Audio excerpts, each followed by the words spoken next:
Nous allons voir maintenant un sujet très important pour la communication dans les laboratoires de R&D ou dans les médias.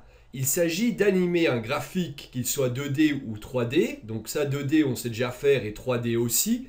Mais surtout de l'exporter dans un format relativement standard, comme par exemple de l'avis s'il s'agit de communiquer le résultat final à un graphiste, ou par exemple de l'exporter en GIF s'il s'agit de faire une animation dans un fichier PowerPoint ou sur une page web. Donc typiquement, un exemple de ceci, c'est d'avoir, comme vous pouvez le voir là, une présentation PowerPoint avec un graphe quel qu'il soit qui est animé. Alors commençons par le premier cas.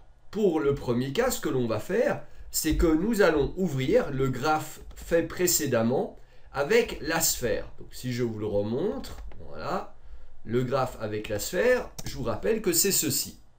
Voilà.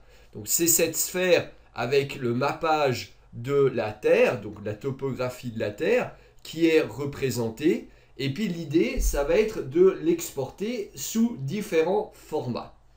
Alors pour ceci, première chose que je recommande, c'est d'abord de choisir quelque part le nombre d'images que vous voulez et surtout de ne pas oublier de toujours tout effacer au préalable au cas où vous feriez des tests par tâtonnement successifs.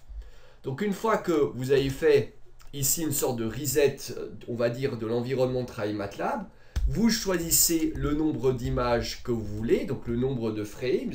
Là, par exemple, on va dire qu'on en veut 20.